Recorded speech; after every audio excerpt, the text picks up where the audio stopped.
मांगना शुरू कर देती है।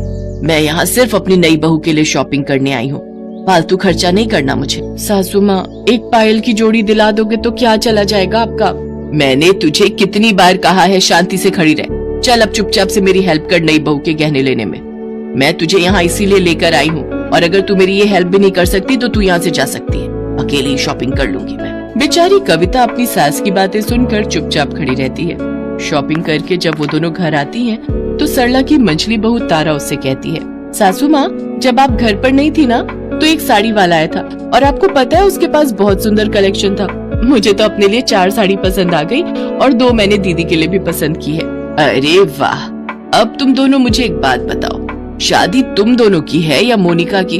हमें पता है सासू माँ कि मोनिका और देवर जी की शादी है, लेकिन हम दोनों भी तो उसकी जेठानियां हैं, तो हमारा सुंदर दिखना भी तो जरूरी है। शादी से 2 दिन पहले मैं तुम दोनों को एक एक साड़ी दिलवा दूंगी, लेकिन फिलहाल के लिए मुझे कोई फालतू खर्चा नहीं करना है।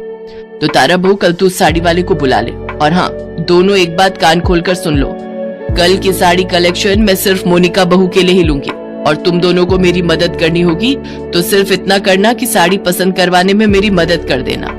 ये कहकर सरला अंदर चली जाती है। उसकी बातें सुनकर तारा और कविता को बहुत गुस्सा आता है। फिर वो दोनों किचन में खाना बनाने के लिए चली जाती हैं और खाना बनाते हुए आपस में बातें करते हुए कहती हैं, कविता दीदी, कुछ ज्यादा ही नहीं हो रहा सासू माँ का? वही तो, अपनी तो कोई वैल्यूज नहीं है। सारा दिन काम हम करें और जो अभी आई ही नहीं है उसके लिए सासू माँ कितनी पागल हो रही है। अभी ये हाल है तो जब वो घर पर आ जाएगी तो हमारी तो कोई इज्जत ही नहीं करेगा। मैं तो कहती हूँ उस मोनिका की वजह से सासू माँ की ऐसी बेइज्जती हो कि सब देखते ही रह जाए, तब तो ये सब धरा का धरा ही रह जाएगा।